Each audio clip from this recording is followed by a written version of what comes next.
Good morning and welcome to the April 25th meeting of the Law and Regulatory Committee. I'll call the meeting to order and ask our clerk to call the roll. Vice Mayor Bernasconi. Here. And Councilmember Mendonça. Here. At this time, I'd like to ask our city attorney to lead us in the pledge.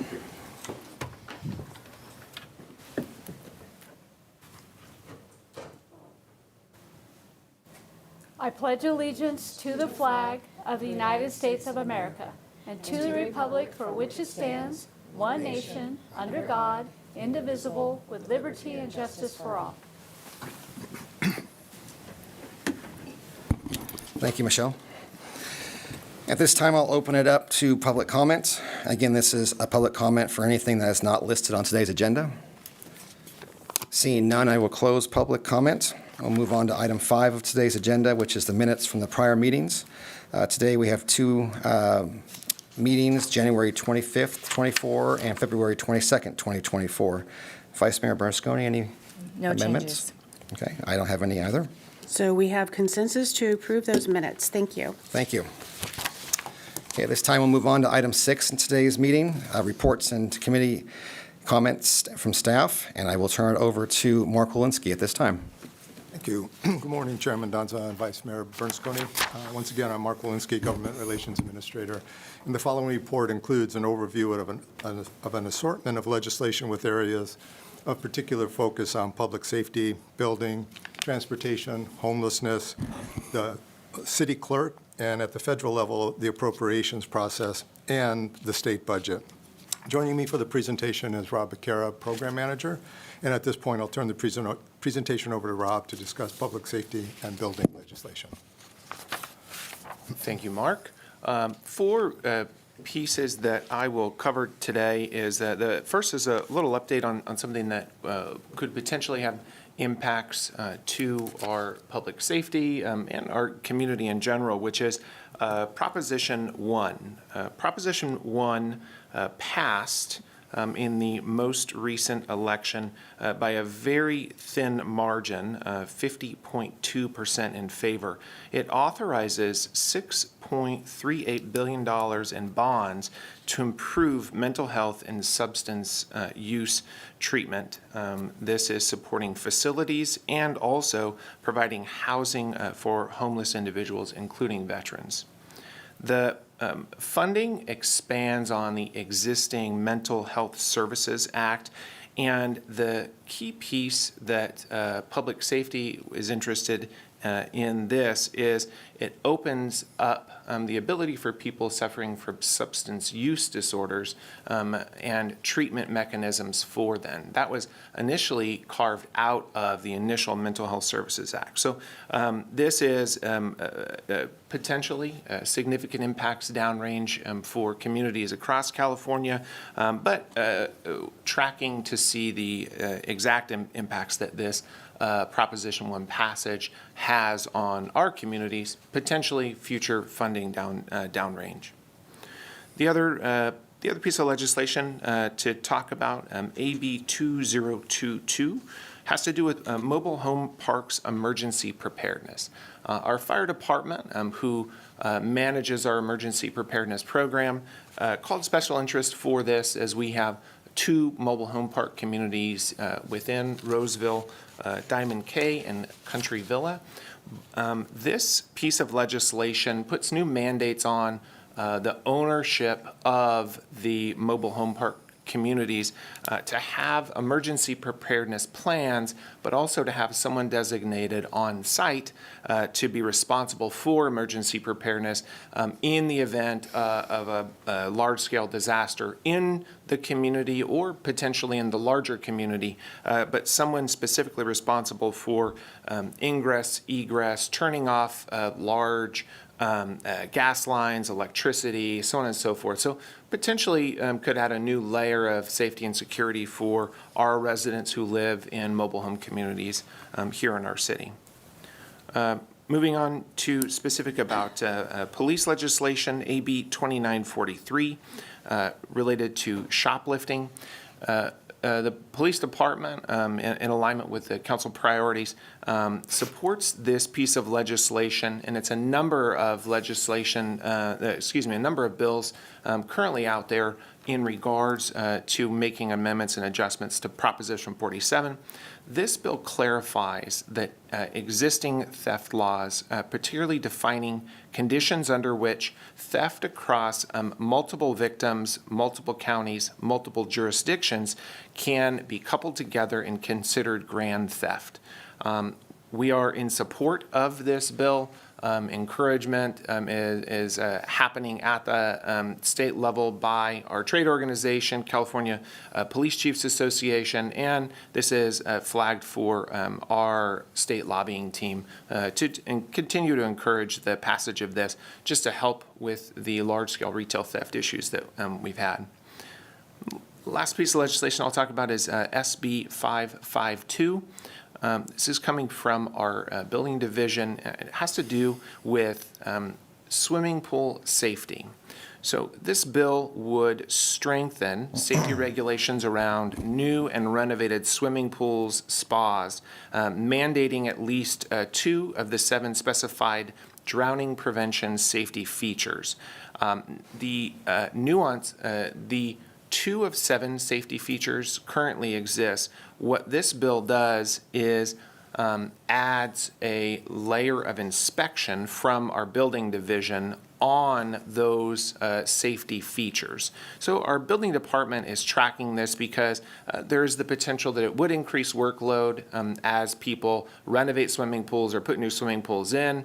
The concern from, or I should say there was some initial concern from the California Building Officials Association that this ventures into a realm of building officials or building inspectors would be charged with inspecting the dynamic nature of pool safety equipment, and I'll explain what that means is there are electronic pool covers. That's a highly mechanized, highly functional piece of equipment. The concern was that's not something building inspectors currently have to have knowledge of or have knowledge of it properly working. So initial concern by CALBO, California Building Officials Association, but they are working with the legislator to see what the details are and what can be refined where all of the liability wouldn't be on that building inspector, but still passage of this to increase swimming pool safety standards. With that, I'll pass it back to Mark. Thank you, Rob. Moving forward then with bills that are representation of legislation related to transportation and homelessness. Assembly Bill 1447. This bill would change the definition of a motorized scooter by including three-wheeled devices. The city has an opposed position on the bill due to the concerns that motorized scooters are too fast and heavy to be allowed on bike trails and in a shared space with pedestrians. Scooters typically weigh between 160 and 180 pounds, at least double the weight of an e-bike. Heavier vehicles traveling at comparable speeds will impact more force in the event of a crash, leading to more severe injuries. Senate Bill 1418. The city has an opposed unless amended position on this bill due to the unnecessary new expedited, streamlined permitting process the bill would require for electrical vehicle charging stations. The city currently employs an expedited and streamlined permitting process for this and other types of projects proposed within the city. There are significant concerns that the new additional requirements would create conflicts with the city's current process and/or create ambiguity that would be detrimental to the efficient approval of a permit. With respect to homelessness, Senate Bill 37. This bill would require the Department of Housing and Community Development to begin developing the Older Adults with Disabilities Housing Stability Pilot Program. The city has a support position on this bill for the value it would provide in helping seniors avoid homelessness. We know that nearly 45% of Californians experiencing homelessness are 50 years or older, and many unhoused older people experience their first episode of homelessness after the age of 50. Currently, no comprehensive state program exists that provides long-term housing subsidies for older and disabled adults who are on fixed incomes. Such subsidies will prevent and end homelessness for thousands of older and disabled adults, as studies show low-income renters with housing subsidies are able to remain housed or exit homelessness for good. With respect to infrastructure funding and legislation related to the city clerks, Senate Bill 955, this bill would require the Office of Planning and Research to establish the Infrastructure Gap Fund Program to provide grants to assist local agencies in developing and constructing infrastructure projects. The bill would require the office to develop guidelines and criteria to implement the program. The city has a watch position on the bill to further understand what the program would do, how the program would be structured, and what it would fund, and what it would require from a local government applying to the program. The concept of the program is laudable, but staff wants to understand the nuances of the program further before finalizing the advocacy position. And then two bills related to the city clerk's office. AB 2591, this bill would require a city or a county maintaining one or more high schools to establish a youth council in response to petitions from high school pupils enrolled in their jurisdiction. The bill would require a youth council member to be chosen by the pupils enrolled in the high school or high schools of the school district. And the city has taken a watch position on this bill to explore the potential complexities involved in adding a youth council member to the existing city council if the bill were signed into law. And then with respect to Senate Bill 908, I would like to report that the bill is now a gut and amend bill. And now, instead of relating to public records, it relates to fentanyl. And so due to the eagle eye of a government relations team member is brought to my attention. And so we'll report on, we'll switch this over to public safety, and we'll continue to report out on city clerk bills at future LNR meetings. With respect to the federal appropriations and the state budget, in March, President Biden signed a 6-bill minibus package that include the bill that funds the Department of Transportation and the Department of Housing and Urban Development, or the THUD bill. The passage and signing of the minibus provided an additional benefit to the city's Public Works Department. Congressman Kiley had submitted the department's community project funding request of $3.2 million for the Blue Oaks Roadway and Boulevard Bridge widening project. The requested funding will be used to complete pre-construction engineering and design. When completed, the project will alleviate a critical traffic pinch point and would expedite evacuation times in the event of emergency, allowing residents in western Roseville faster access to local highways and interstate. And finally, with respect to the state budget, earlier this month, the governor and Speaker Rivas and Senate President Pro Tem McGuire announced the agreement of $17 billion in early actions to significantly reduce the state's 2024 budget shortfall. The early action agreement includes a mix of solutions, which are primarily a subset of the governor's budget solutions, which includes the following: reductions reductions to the tune of $3.6 billion, revenue and borrowing, a reduction of $5.2 billion, delays, a reduction in $3.1 billion, fund shifts, $3.4 billion, and deferrals, $2.1 billion. Staff continues to monitor the actions on the budget and are particularly focused on the upcoming May revision that will further clarify the actions that the state will need to take related to balancing the state budget. In conclusion, the government relations staff remains fully engaged with the state legislative and budget process. In addition, staff is immersed in finalizing the agenda of the city's upcoming federal advocacy trip that will happen May 13th through the 17th. The trip to Washington, D.C. will include the mayor, city managers, several members of the government relations team, and staff from Public Works, Housing, Electric, and Environmental Utilities, along with the federal lobbyist team. We will be meeting with the city's congressional delegation and selected other federal departments, agencies, and national organizations to discuss issues and topics of importance to the city and the region. Additionally, we will begin working on the federal appropriations process for 2025 to advocate for appropriate funding levels for the various programs and services that are important to the city. And this concludes our presentation, and we're prepared to answer any questions you may have. Thank you, Mark. Thank you, Rob. Vice Mayor Bernasconi, any questions? I do have a couple questions. At a very high level, how will the passage of Prop 1 affect Roseville?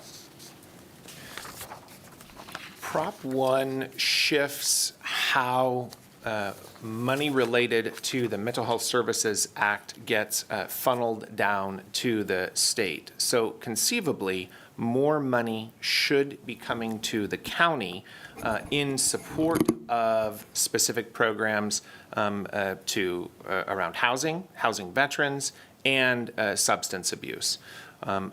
So at a very high level, hopefully, more money, that $6.38 billion gets divided across counties throughout the state. Hopefully, we should be able to have access to more funding there. Okay, so in theory, it will go to the county, and then the county theoretically could help to develop what projects or how the funding is implemented throughout the county, including Roseville, basically. Correct. And I will say, there is also the carve-out where the state will now be in control of some of the funding as well. So more money to the county. The state will be withholding some of that money, and so potentially through state grants, the state could be the deciding factor there as well. Yes, like they would maybe decide or determine what the framework is or what it would look like.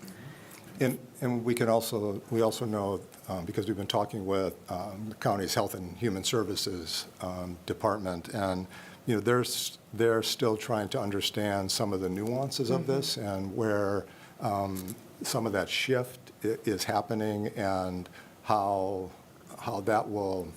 what implications that will have for the programs and services that they oversee as well. So there's still, because it is such a significant shift for them, they're still working through that, and so we're staying in close communication with them to understand, will this free up any funding potentially not only for housing and the associated services that Rob was talking about, but also possibly for positions, for closer collaboration with the Housing Authority or with our public safety, with the Social Services Unit as well. Okay. On AB 2022, the emergency preparedness related to mobile home parks, is there a threshold in the size? You mentioned a couple of them, and maybe I missed that. But we have more in our community than those two, so is it of a certain? It is, and I did not mention that, but it is 50 and above. Okay. So you are correct. We do have some smaller communities and communities on the edge of our town, some in Granite Bay, but I believe the two in just Roseville proper that would qualify, Diamond K and Country Villa. Okay. On AB 2943, that's the police, the law enforcement and crime, distinct but related acts. Would there be any redundancy with potential of Prop 47 reform? Yes.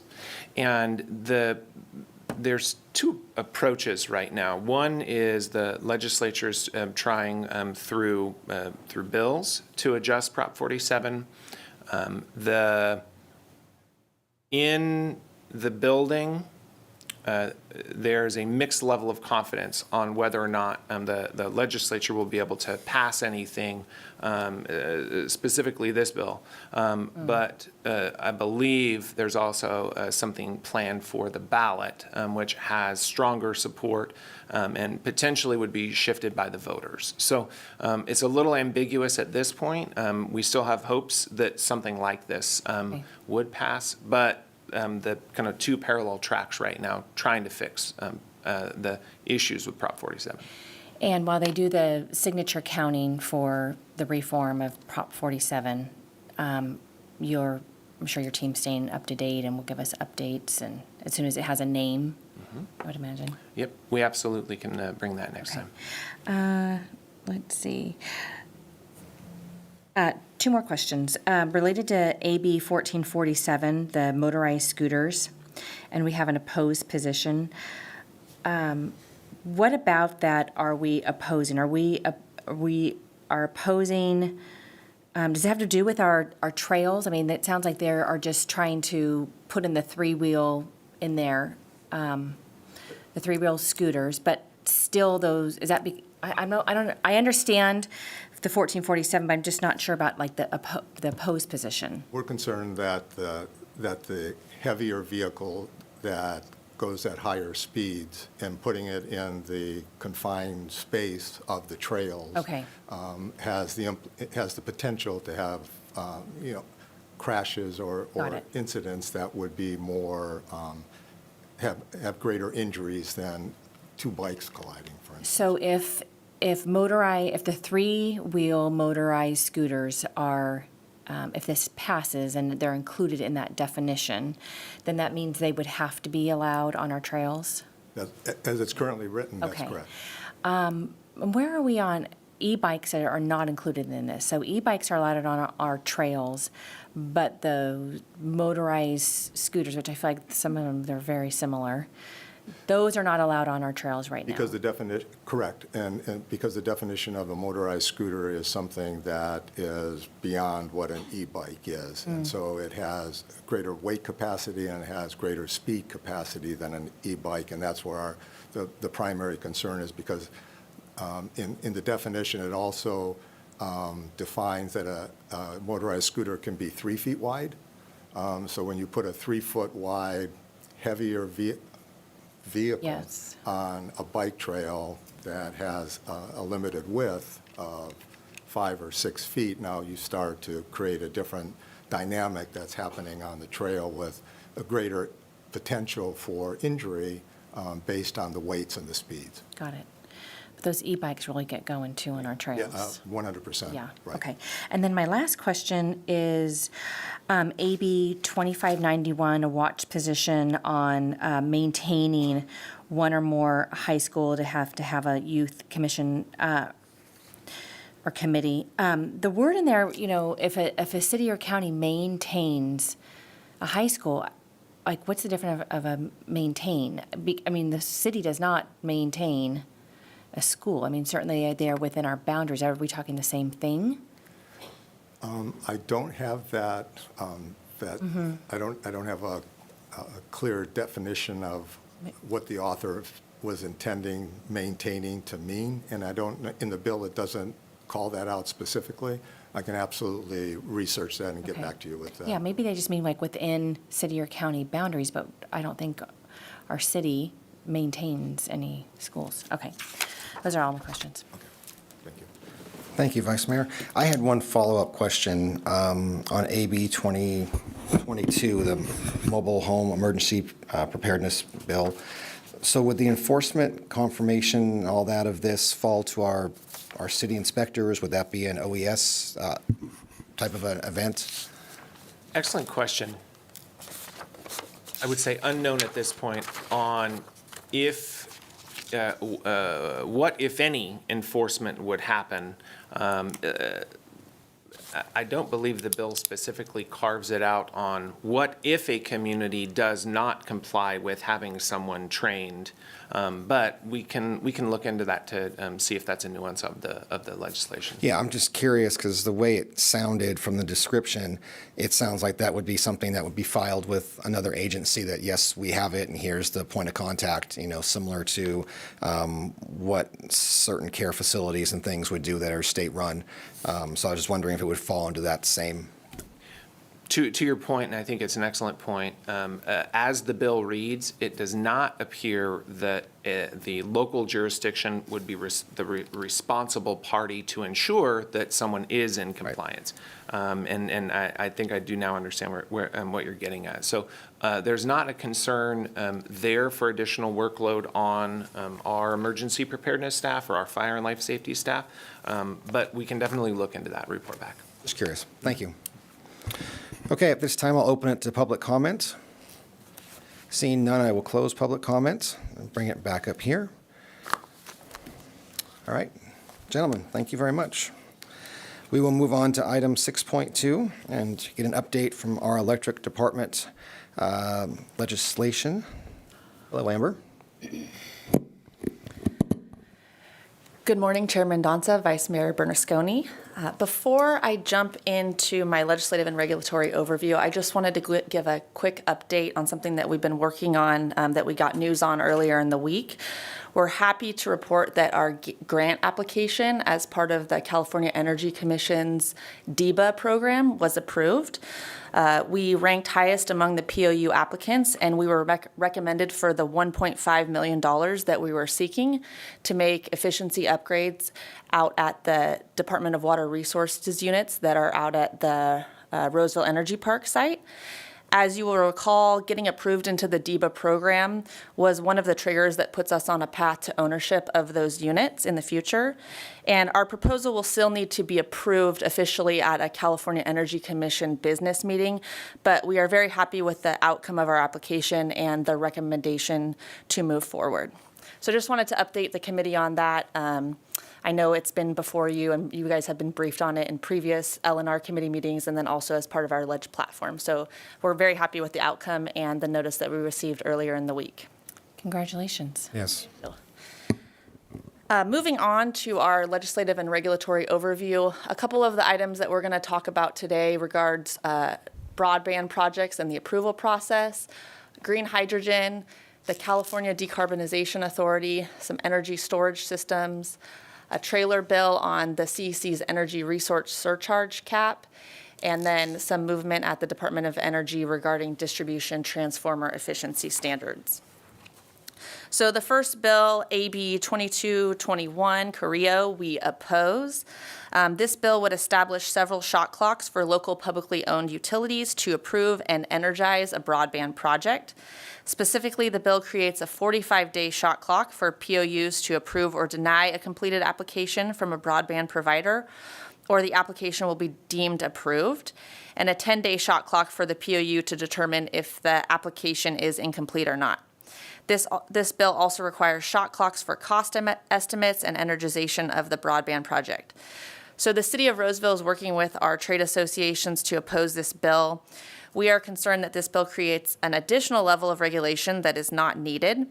The City of Roseville has existing policies in place that are working well with our communications providers. So we expect that we'll have to keep lobbying on this bill into the second house as it has a lot of momentum, but we will continue to remain opposed to this bill as it continues to move through the process. The next bill, AB 2204 by Bennett, it's related to green hydrogen, and we have a watch position on this bill.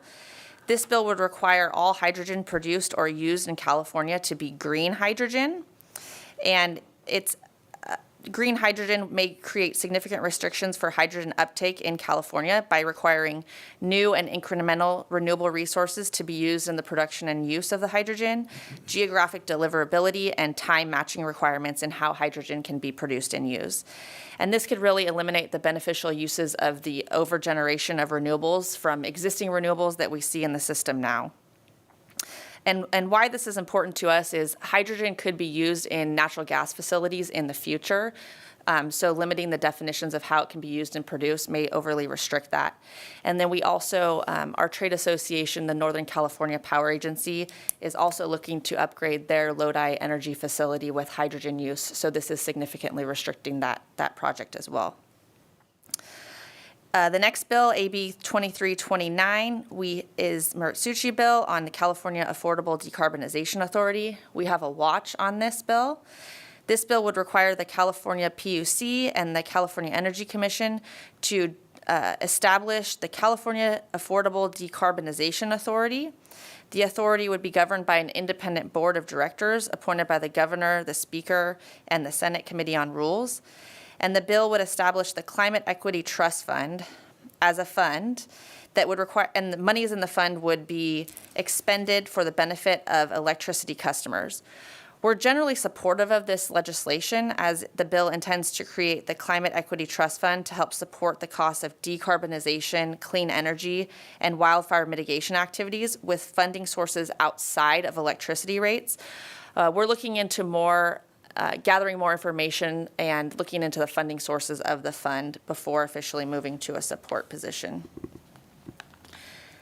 SB 1508 by Senator Stern related to energy storage systems would require the governing board of each local POU on or before March 1st of 2025 to initiate a process to determine appropriate targets, if any, for the utility to procure viable and cost-effective energy storage systems to be achieved by the end of 2028, 2030, and 2035, and to report those targets to the CEC. We are working with our trade associations to seek amendments to this bill that would exclude POUs from the requirement. We are already evaluating storage options to integrate as part of our portfolio where it makes sense and it's cost effective. So we do not believe that this requirement is necessary at this time. And then the final bill before I get into the Department of Energy is the California Energy Commission's resource surcharge cap increase, which is a budget trailer bill. And this proposal would give the CEC the ability to increase the Energy Resource Program account, or ERPA, beginning January 1st, 2025. And it would extend the ERPA surcharge to behind-the-meter solar customers based on how much energy their systems generate, also beginning January 1, 2025. The state uses ERPA funds to support various energy programs and projects, including the CEC's operations. The ERPA surcharge currently costs the average residential ratepayer about $2 annually. With this change, it would move to about $4 annually. We have been concerned with this proposal in the past. I think it's been introduced about 3 times in the past 3 years. And we've been concerned with it due to increasing energy costs for our customers, as well as the potential change to our billing system that may be needed to accommodate the requirements of this proposal, specifically with regards to the behind-the-meter piece. However, we've been collaborating with our trade partners to think about potential solutions to address changes needed to the ERPA fund, and to identify potential alternatives to the current proposal. Our trade associations just recently put in a oppose unless amend position on this bill, and we asked that there be language included in that letter that would reduce administrative burden on publicly owned utilities in terms of implementing this new CEC charge. And then finally, the Department of Energy recently announced revised energy conservation standards for distribution transformers. The final rule requires only 25% of transformers to use the new amorphous steel cores, while the remaining 75% of transformers can continue to use the traditional grain-oriented electrical steel. The final rule also allows for 5 years for implementation rather than the 3 years that was originally proposed. We have been advocating for a change to the Department of Energy's proposed energy efficiency standards for distribution transformers for some time now, specifically as transformers have been significantly impacted by supply chain shortages. We were concerned that increasing efficiency standards during a supply chain shortage would only exacerbate the existing conditions for the availability of distribution transformers.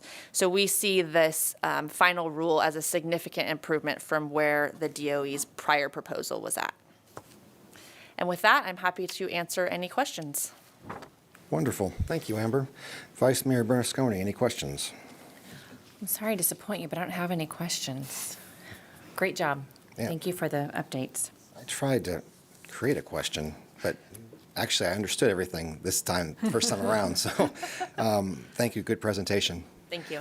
At this time, I'll open it up to public comments. Seeing none, I will close public comment.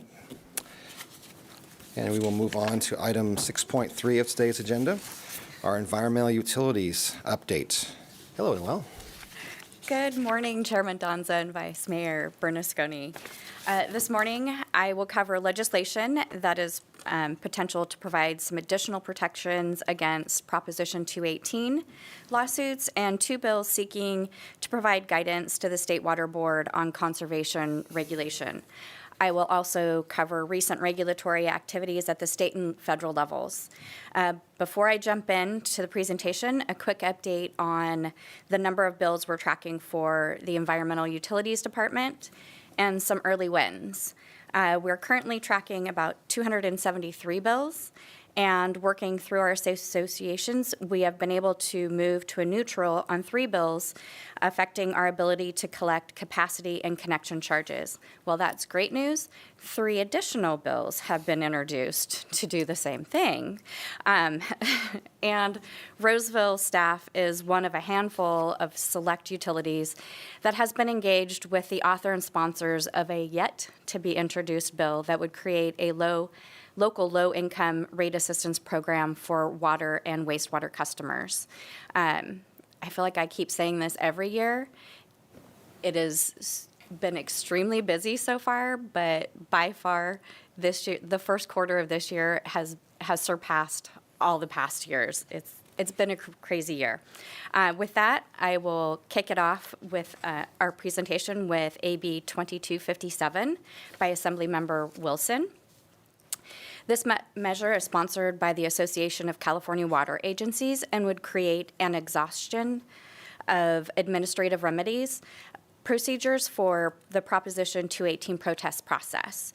The exhaustion of administrative remedies would apply when a local agency follows all of the steps, some of which include a new 45-day posting and protest period requirements, consideration and written responses by the local agency, and actions to be taken, specific actions to be taken by the governing body of the local agency. Staff is supportive of this measure for 2 main reasons. First, we believe it will promote dialogue and transparency with our customers and provide us an opportunity to address concerns during the rate-making process. Second, should we elect to follow the exhaustion of administrative remedies procedures, we would receive some additional protection from Proposition 218 lawsuits. The next 2 bills I will cover this morning are directed at making tweaks to the Making Conservation a California Way of Life regulation that is still under consideration at the State Water Board. SB 1110 by Senator Ashby is being sponsored by the Sacramento Regional Water Authority. As introduced, this measure proposed to require the State Water Board to consider lower cost actions the supplier has taken to achieve overall water supply resiliency prior to issuing informational or conservation orders. With estimations in the billions statewide for compliance with the regulation, there are significant concerns with the potential impact on the affordability of water. Additionally, focusing on conservation rather than developing new sources of water will leave water agencies susceptible of not being able to meet the needs of our community as we face the changing climate. This bill was heard in committee on Tuesday, and in order to make it out of committee, the senator accepted amendments that actually stripped the intent of the bill, and now it is just aligning the dates for compliance with what has been proposed in the regulation. The next bill is SB 1185, which proposed to do 2 things. One, it would cap the maximum water use reduction an agency would have to achieve at 20% of a water supplier's actual 2023 use. And it would eliminate the flexibility of the State Water Board to adopt water use objectives that exceed the recommended water use standards by the Department of Water Resources. This bill was also heard in committee on Tuesday, but it did not make it out. Moving on to regulatory items, I will kick it off with the topic du jour, Making Conservation a California Way of Life. Regulation. The second draft of the regulation was released on March 12th for a 15-day comment period. The revised draft contained many improvements, such as delaying enforcement and compliance deadlines to 2027, inclusion of a temporary 20% buffer as recommended by DWR to account for data errors, and included residential pools as special landscapes areas, so they are no longer required to use 50% less water in the future. EU staff provided oral comments at the Water Board workshop on March 20th, projecting. And Roseville signed on to a Water Industry Coalition letter, and Roseville also submitted a comment letter signed by the mayor. Our goal is to keep the revisions made by the Water Board staff in the second draft, but obtain further modifications to the regulation. In our letter, we highlighted two main concerns. One is an inclusion of an ongoing buffer for data inaccuracies and limitations due to the use of moment-in-time aerial imaging that is used to define what is irrigable landscape and what is non-irrigable or unirrigated. The second issue we highlighted was how the regulation would be devastating to our existing urban tree canopy that in some cases have been nurtured for a century. Our tree canopies are vital to helping reduce heat island effects. We anticipate another round of significant revisions this summer to the regulation, with the final adoption slated for August. They are 2 years behind, so they're very adamant about making that August deadline. Moving on, I wanted to bring the next two items to this committee for information, as you may have heard about them in the news recently. The first is the adoption of a maximum contaminant level for hexavalent chromium, commonly referred to as Chrome 6, and that's how I will refer to it as. Roseville has not detected Chrome 6 within our water system, so we're not anticipating increased costs for treatment at this time. You may recall that in 2013, the state adopted an MCL for Chrome 6 at 10 parts per billion. They were sued, and in 2017, the Sacramento Superior Court issued an order requiring the state to withdraw its controversial maximum contaminant level for Chrome 6 and establish a new MCL. The lawsuit alleged that the state failed to adequately consider the economic feasibility of the MCL when it was adopted. The court agreed with the petitioners and ordered the Water Board to go back to the drawing board and issue a new MCL. On April 19th, the Water Board adopted the MCL again at 10 parts per billion, as they had done back in 2013. They did provide additional time for smaller agencies to comply with the new MCL. So the Water Board's economic analysis projects this will cost water suppliers throughout California approximately about $10.3 billion over the next 5 years to comply. Some of the same entities that sued the state for the first time when it was passed issued a press release shortly after it was adopted, seeming to maybe indicate that there may be another lawsuit coming down the pike for that one. The second item is the announcement on April 10th that the US EPA adopted the National Primary Drinking Water Regulation for 6 per and polyfluoral alkyl substances and non-enforceable maximum contaminant level goals. Under the final rule, public water agencies will have 3 years to complete initial monitoring for the rules listed PFAS chemicals, to assess contamination levels, and publicly provide results by 2027. Public water systems will then have 5 years to implement solutions to reduce PFAS levels. If a system's monitoring reveals levels exceed the rule's MCLs. Starting in 2029, public water systems with PFAS levels that violate at least one of the MCLs will have to take action to reduce the monitored levels and provide public information on it.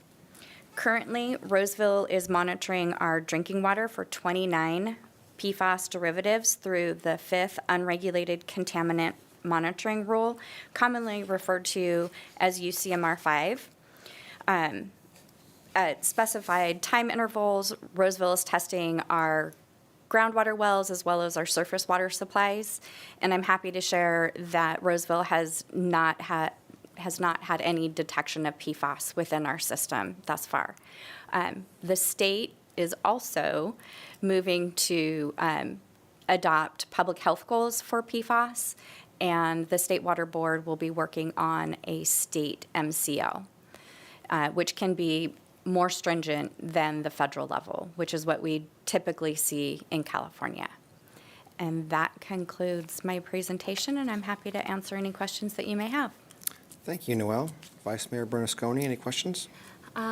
Just out of curiosity, the MCLs, is there any other state that compares to California when it comes to the levels? I would imagine that California is probably the strictest.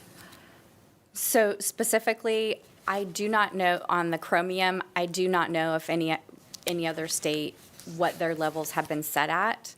But I can get back to you with that information. But historically, in a more generalized, California tends to be a little bit more strict. And there's always something new they're watching for. Okay. Yes, the contaminants of emerging concern, which is really what the UCMR 5 is doing. It's really having us start to look for these things within our systems to see if it is a problem. It seems like we're a little backwards on this. Thank you. I don't have any questions, just a comment. We were at an event prior to this with Mayor Houtschelt, and I told him that we'd be talking about PFAS, and he actually threatened to come to the meeting and do a public comment because he said that it's been a while and he had many, many questions, and I told him, please don't.